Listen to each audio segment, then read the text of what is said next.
Good morning. Good morning. Good morning. Welcome to First Unitarian Congregation of Ottawa. We're going to begin today with a little bit of singing. Our opening song is Find a Stillness in Your Gray Hymnal, so you can take a look if you'd like. It's number 352. I'm going to ask you to do something a little unusual or different today. Let me get a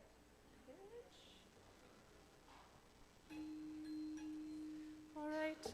So what I will invite you to do is to begin by humming one note with me, something we call a drone that's going to just go on throughout the song.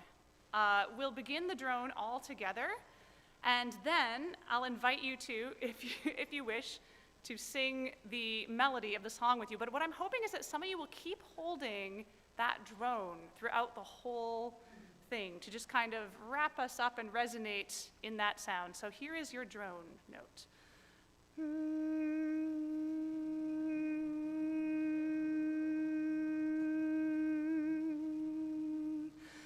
Find a stillness, hold a stillness, let the stillness carry me. Find a silence, hold the silence, let the silence carry me. In the Spirit, by the Spirit, with the Spirit giving power, I will find true harmony.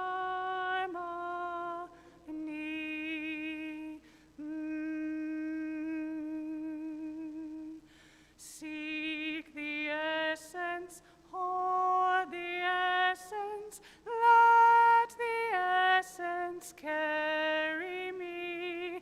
Let me flower, help me flower, watch the flower carry me.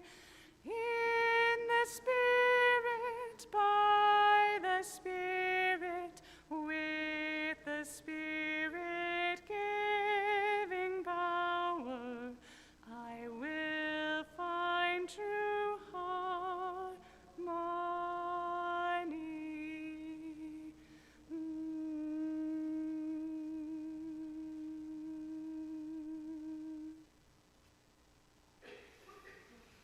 Thank you.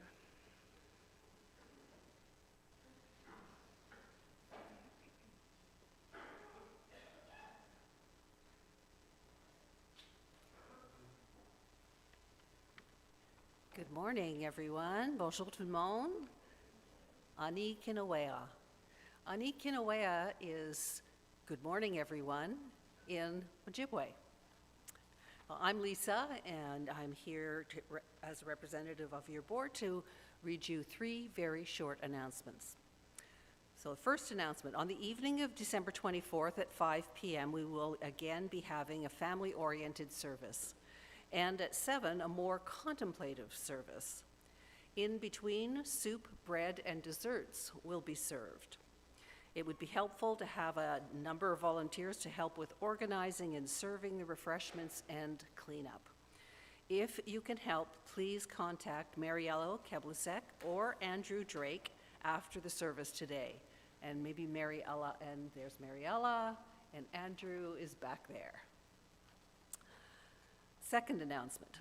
During the fall congregational meeting that was held on October 18th, the motion to authorize the mortgage or lien of the congregation's property was tabled, which means it was withdrawn to be considered later. The board has received legal advice and has revised the motion. The revised motion will be presented to the membership at a special congregational meeting on Sunday, January 25th, following the day's service. Members of the congregation will be able to participate in the meeting in person or via Zoom. Details regarding participation in the meeting and the revised motion will be distributed to members early in the new year. So please mark your calendar for January 25th, and we hope that you will attend. either in person or on Zoom. And lastly, happy solstice.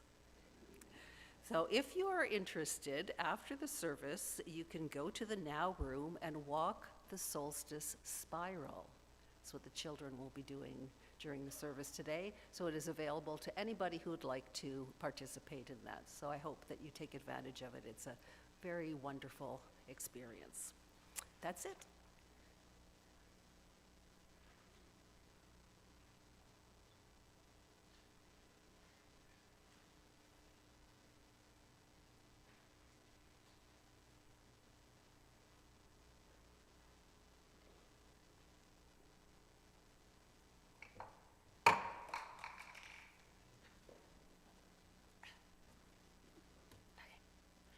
I'm getting it together.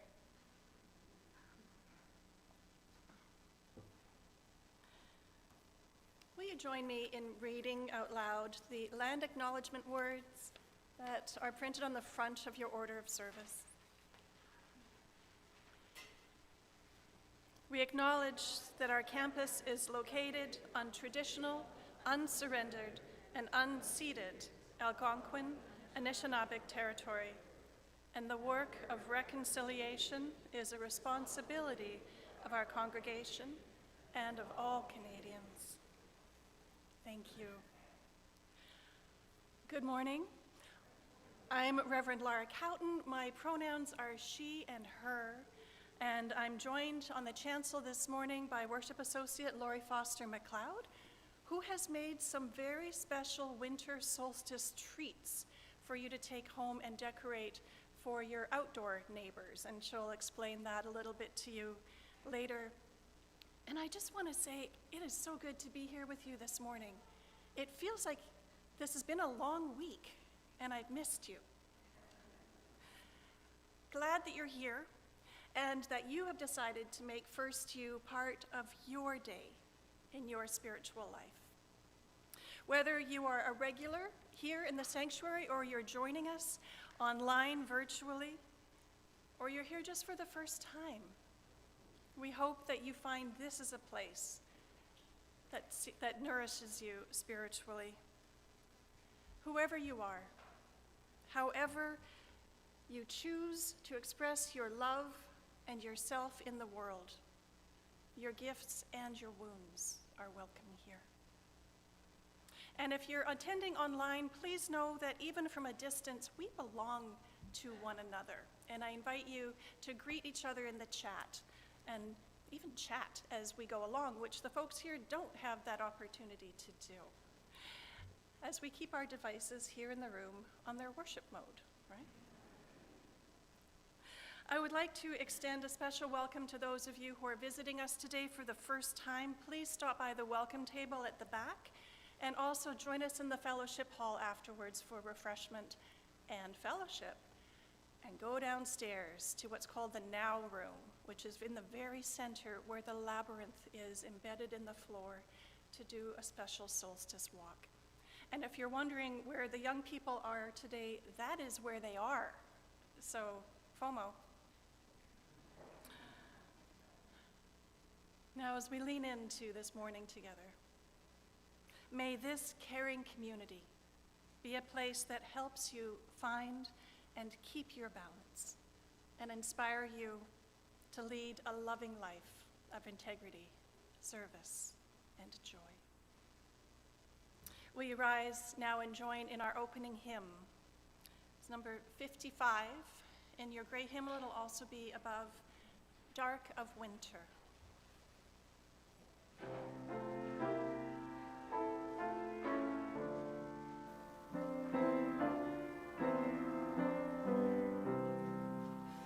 Dark of winter, soft and still, your quiet calm surrounds me.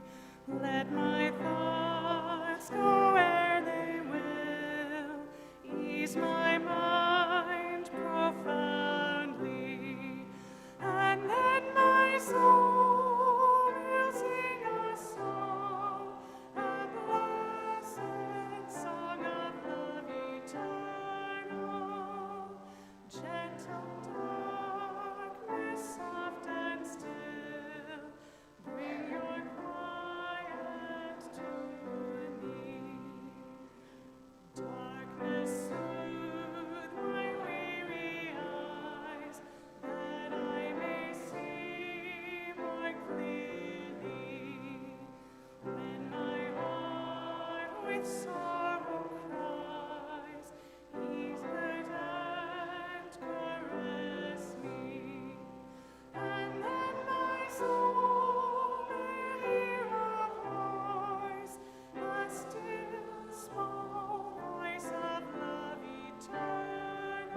Good morning on the shortest day of the year. My name is Lori Foster McLeod. My pronouns are she and her, and I'm your worship associate. This is a reading by Sharon Wiley to light our chalice. This solstice day, in honor of ancient traditions that celebrate this time of longest night, we observe that the flaming chalice holds the elements of the four directions: earth, air, fire, water. The lamp oil for earth, the air that feeds the flame, the fire we light, and the chalice itself, the cup, the symbol of water. We light our chalice and reflect on the light we need to guide us through hard times, the light of our shared faith, the light of loving community, the light of love, joy, and hope.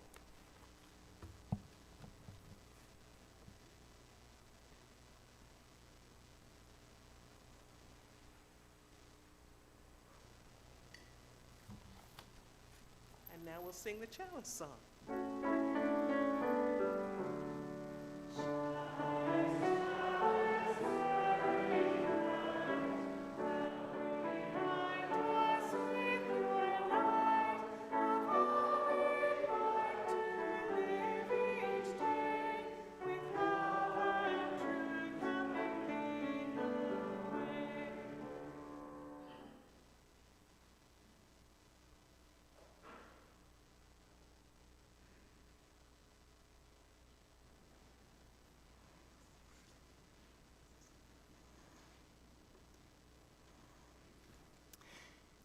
Each time that we gather for worship, we set aside a moment to expand the caring ministry of this congregation.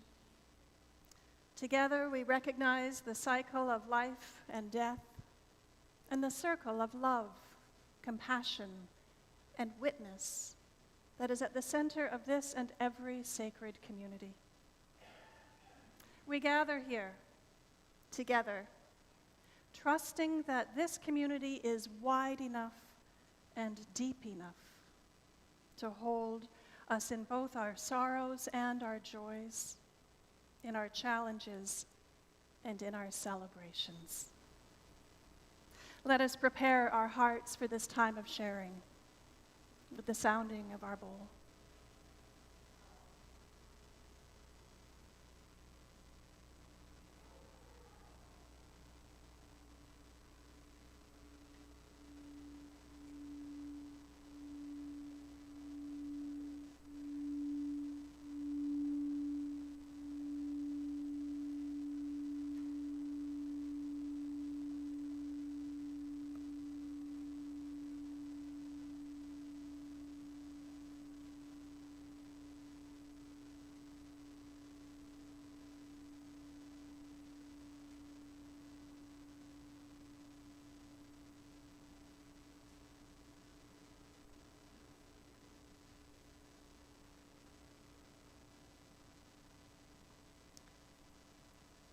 From among our community today, we have a card to sign at the back, a caring card, and we drop a stone in sympathy and support for Terrell Armstrong as she grieves her brother Grant, who died last week. And for our global community, we place a stone for all who have been harmed or killed by violence rooted in hatred, violence that dehumanizes and denies the inherent worth and dignity of every person. We add some stones for the lives lost, and we commit ourselves again and again to justice, compassion, and the work of ending hatred in all of its forms. A stone of love and support for our transgender kin, whose very right to exist is being threatened by politics and fear. May you feel the all-embracing love and deep welcome of this religious community, and may you be safe. and a stone to celebrate this fourth and final Sunday of Advent. Each Sunday symbolizing the virtues of hope and peace and joy and love. May everlasting love shine through the darkness of these days. May our stones do what stones do best. Hold the weight, bear witness, and remain when our words fall away. I invite you now, as you feel so moved, to come forward and share with us the stones that you are carrying of joy and of sorrow.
glass stone, as always, represents all that remains in the silent sanctuaries of our hearts,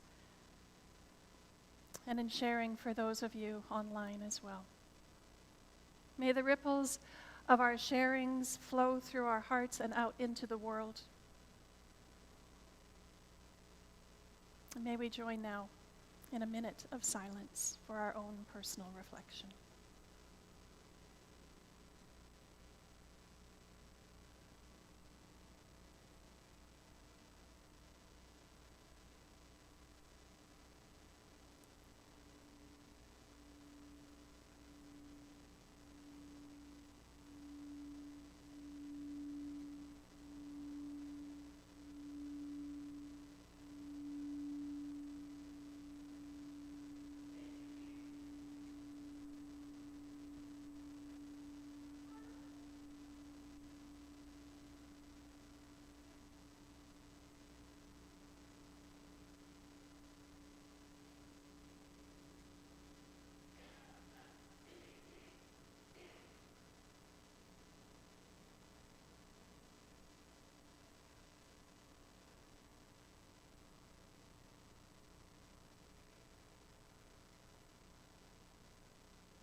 Today's anthem will be performed by Three Rivers Singers.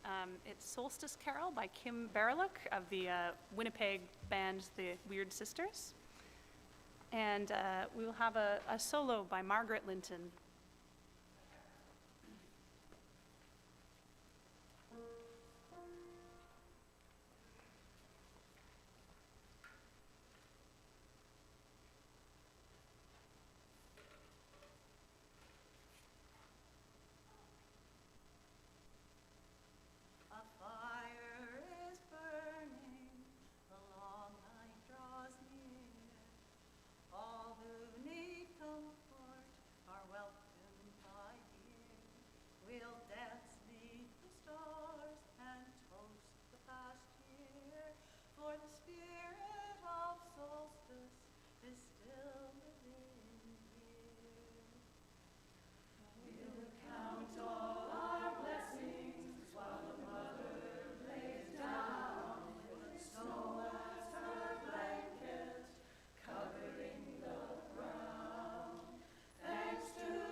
this is where I mention the treats that Reverend Lara mentioned that I made for everybody. Hopefully everybody. I made as many as I could at the time I had. These are treats for the birds. So using a pine cone and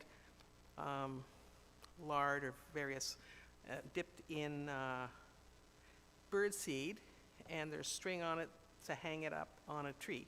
And I've packaged them up in wax paper, and they're individually wrapped, and they're to the right of the kitchen, if people can take one each, and hopefully there'll be enough for everybody. So that's our present to the birds this time of year. Will our ushers please come forward? Thank you.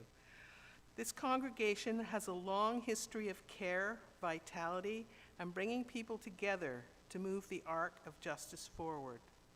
The offerings collected each Sunday help us live into our values within this congregation and in supporting many good works beyond our walls.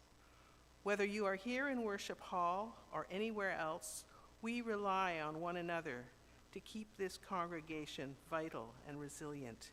If you have any questions about how you can give in support of the work of our community, please go to our website or contact our finance manager to find out how to make a donation or contribute to your annual pledge. If you have a smartphone handy, you can use the QR code on the screen or the back of the order of service to make an online donation. I offer this affirmation of gratitude for the gifts shared today. Let us be grateful when we are able to give, for many do not have that privilege. Let us be grateful for all those who share their gifts, for we are enriched by their giving. And let us be grateful even for our needs, so that we may be held by the generosity of others. Our gifts are given freely and gratefully received. We dedicate these gifts to the work of our larger community of faith, serving human wholeness, caring for the planet, upholding religious freedom, welcoming the stranger, loving one another. May the work of our hands and the generosity of our hearts be given in gratitude this day.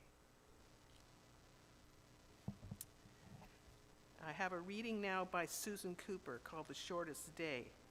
She's a British author, and she's written some wonderful books for children. I remember reading her Dark is Rising to my daughter this time of year, and it takes place at solstice. And it's a wonderful book. But this one, The Shortest Day, this poem, is also a children's picture book, which I'm going to seek out for my granddaughter. So this is The Shortest Day by Susan Cooper. And so the shortest day came and the year ended, and everywhere down the centuries of the snow-white world came people singing, dancing to drive the dark away. They lighted candles in the winter trees. They hung their homes with evergreen. They burned beseeching fires all night long to keep the year alive. And when the New Year's sunshine blazed awake, they shouted, reveling. Through all the frosty ages, you can hear them echoing behind us. Listen. All the long echoes sing the same delight. This shortest day, as promise wakens in the sleeping land, they carol, feast, give thanks, and dearly love their friends, and hope for peace. And now so do we here, this year and every year. Welcome, Yule.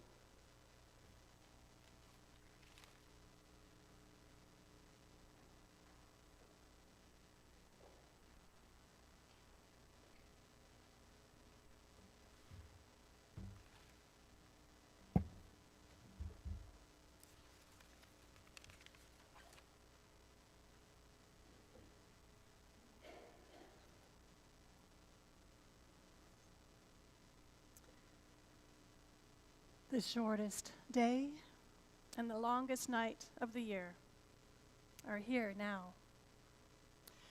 An astronomical moment when the earth seems to pause, poised for a heartbeat, a breath. She takes stock of the year, and then tipping on her axis, she shifts her weight and she leans in, carrying us all back towards the light, towards life. And so hope is reborn on this day. This is the moment that we're marking today, the winter solstice. Not a triumph of light, not yet. Not the warmth of spring, but that turning, that shift. The darkness does not vanish. It loosens its grip slowly, almost imperceptibly. The days lengthen by seconds at first, and then minutes. The promise is a quiet one. It is subtle. It is easily missed. And yet, for as long as humans have walked this earth, we have noticed this moment. We have paused and gathered and lit fires and sung songs, and we've said to one another, pay attention. Something is happening. The poem that Lori read for us, The Shortest Day, by Susan Cooper, reminds us that across centuries and cultures, people have responded to the darkness not with despair, but with creativity and courage. They lit candles in winter trees. They hung their homes with evergreen, and they kept vigil through the night. They hoped for peace, as do we, here, now, this year, and every year. Winter, it teaches us something essential, something our culture often resists, that rest is not failure, that darkness is not the opposite of life, and that stillness is not the enemy of growth. In Canada, winter is long. It is dark and it is cold. And for many, it takes a real toll. About 15% of people experience what the Canadian Mental Health Association calls the winter blues, a low mood and fatigue and sadness that comes with reduced light and long nights. And for some, it is a deepening of a true depression. And for others, this season deepens isolation and poverty and grief and addictions. Winter does not create these struggles, but it can magnify them. And for those who are marginalized or already struggling, the darkness is not metaphorical. It is lived, and it is daily, and it is real. And for many, the darkness this year is not only personal, it is a collective grief. We're living with the weight of ongoing war and violence and oppressive political climates and images of suffering that reach us daily.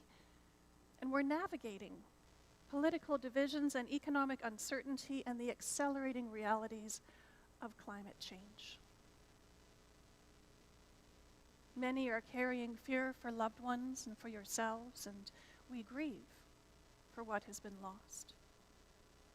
There's exhaustion from the constant demand to stay informed and be responsive and be resilient.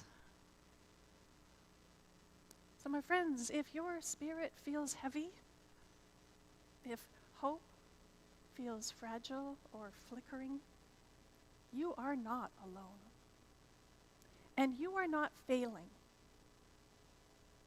These are very human responses to a world that is aching. So let me say this clearly. If this season feels hard, you're not doing it wrong. If you're tired or grieving or afraid, you are not failing some spiritual test of cheer or resilience. This season invites honesty. It invites us to tell the truth about where we are and to sit with it, to rest with it, to notice it. It invites us to remember something countercultural and deeply wise, that it is not only okay, but necessary to sit in the darkness sometimes, to let the tears spill, to lift the fears and anguish into the night sky. Howl if you must howl. Surrender, not in defeat, but in trust. And be held by the gentle, healing darkness and stillness of this season. Winter is not a mistake in the cycle of life. It is the seed time. It is when the roots deepen into the earth to find the nourishment. It's when life gathers inward, conserving energy and preparing quietly for what comes next. Across religions and cultural traditions, this truth has been honored for millennia. And for the people of the Northern Hemisphere, the solstice, often called Yule, was marked with bonfires and feasting and evergreen boughs and rituals to welcome the returning sun. And fire and evergreen became the symbols of persistence and hope. Today is the fourth Sunday of Advent in the Christian calendar, and many homes and sanctuaries hold an Advent wreath with evergreen branches forming a circle with 4 candles that are lit once each, one after another, over 4 weeks, and each candle represents a virtue. First, a candle of hope, and then a candle of love, and then joy, and then peace.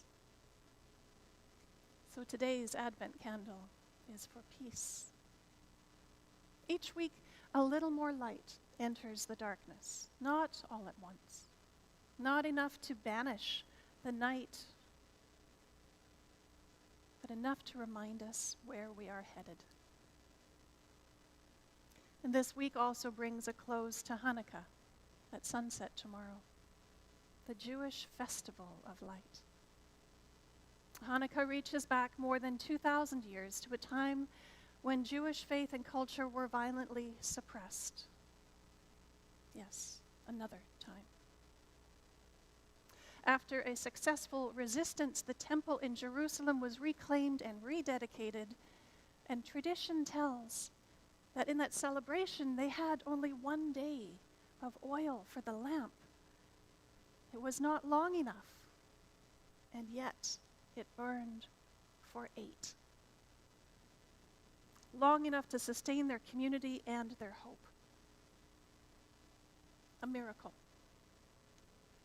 At its heart, Hanukkah is about resistance and about rededication and the courage to keep a flame alive and to pass it on. As Unitarian Universalists, we inherit threads from all of these traditions, from the ancient pagan celebrations of the earth cycles, from the Jewish commitments to justice and remembrance, and from the Christian practices of waiting and watching, and from a liberal religious tradition that trusts wisdom wherever it is to be found. We are a people that knows that truth is many voiced, that light shines through many windows, and that there is no single tradition that holds the whole flame. And yet all of these traditions agree on something profound. Light is born in the darkness, not in spite of it. Darkness is not absence, it is presence. In Christian language, this is the mystery of incarnation. That hope does not arrive fully formed, but enters the world in small, vulnerable, and hidden ways, trusting that time and love will do their work. Albert Schweitzer once wrote, "At times, our own light goes out and is rekindled by a spark from another person. Each of us has cause to think with deep gratitude of those who have lighted the flame within us." That is not just a personal truth from Albert Schweitzer. This is a communal one for all of us. We are not meant to carry our lights alone. I want to share a personal story with you. Will you come on a journey with me? During my years in Europe, Unitarian Universalists gathered annually for a winter solstice celebration in the deep woods of Germany. And I attended for the first time in 2012, and I remember it as if it were yesterday. It would have been last night, actually, and they did gather without me. And my friends, John and Elizabeth, they'd been hosting solstice gatherings for more than 20 years, wherever they'd been posted, and their hospitality was legendary, along with the bottomless bowls of hearty solstice soups. And people came from across Europe to gather in Wiesbaden, Germany. It was a 4-hour drive from my home in Switzerland, and my mother was visiting that time, so we set out together on a road trip straight up the Autobahn in freezing rain. It was a white-knuckle drive. When we arrived, the weather was miserable. There was cold rain and mud and low clouds entering the treetops as we set off into the woods that afternoon.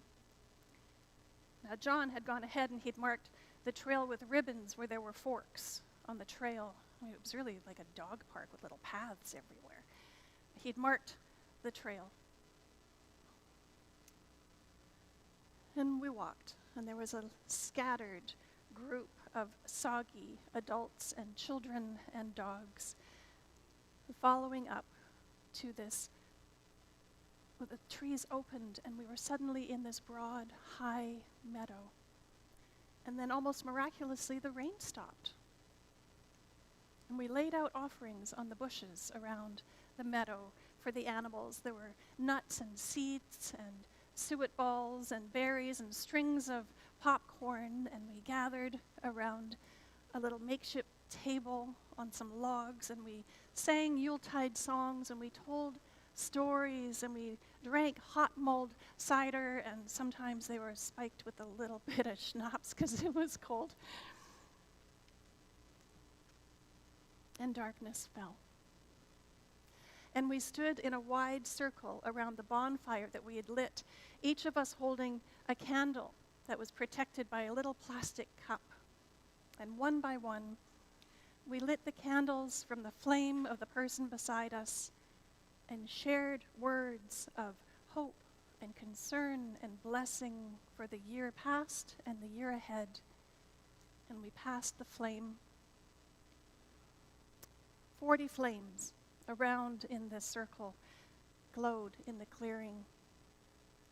The longest night had fully arrived and settled in. There were no stars, there was no moon, there was only our ring of light and the dying bonfire. The wind picked up and the cold deepened. Can you feel it?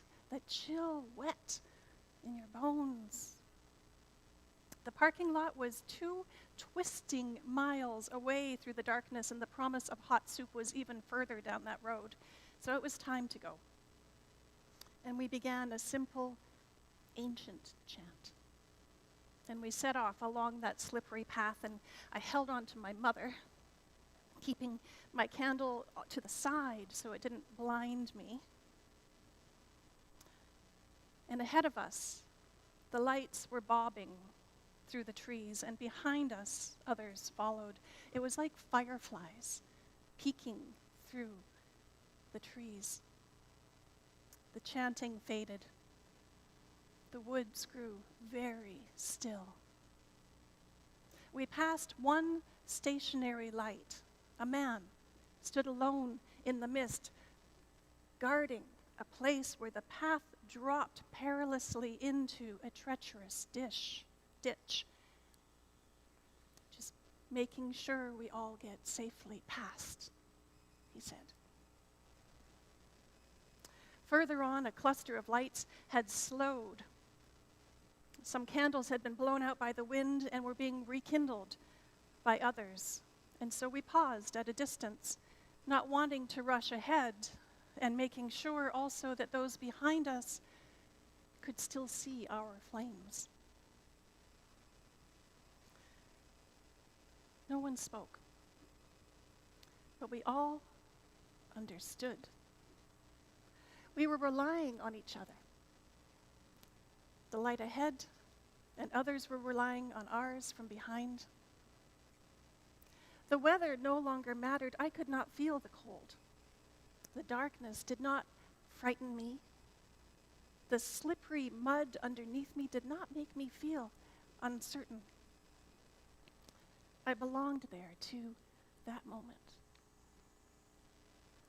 I felt grateful for those who were guiding me and responsible to those who were following my lead. And with my mother at my side, we supported one another deeply, quietly, entirely. It felt magical, like being part of a story much larger than oneself, one carried forward by many across time. You could hear the echoes of it. So I invite each of you who are with me on this journey to consider in this season of this darkest day, who has been a guiding light for you? And who may be finding their way by your light?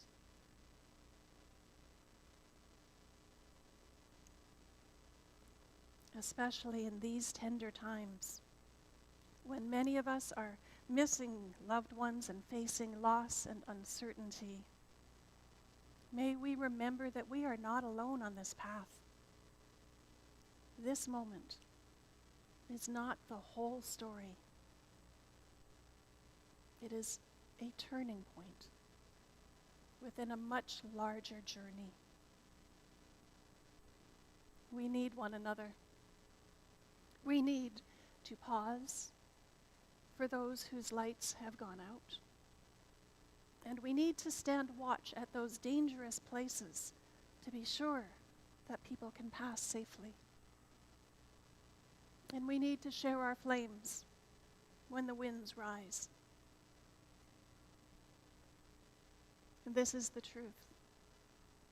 There can be no spring without winter. No bloom without the seed time. No greening without this long, quiet waiting. And even now, beneath the frozen ground and beneath grief and uncertainty, life is stirring, preparing, gathering strength, and trusting that what is planted in darkness is already turning towards the light. May it ever be so. blessed be. And amen.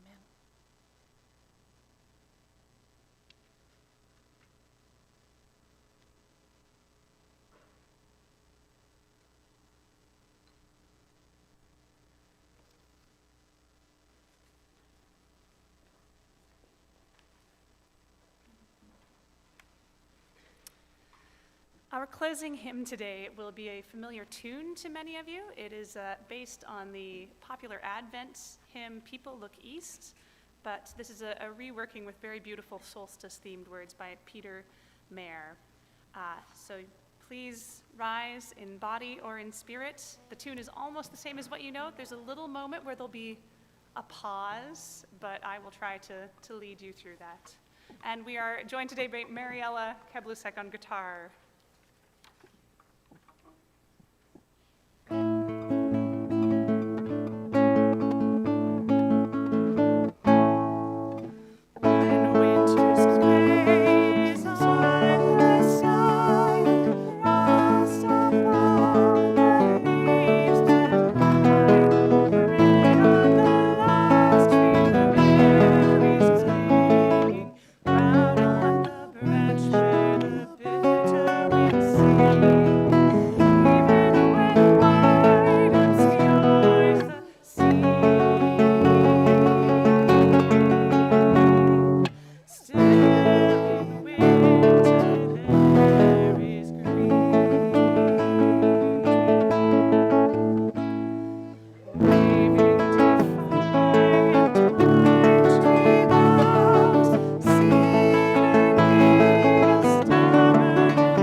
We extinguish this chalice flame, but we know its light never truly goes out.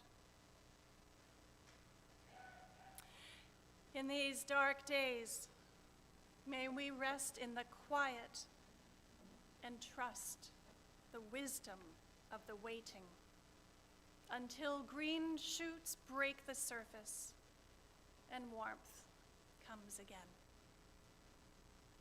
And let us celebrate.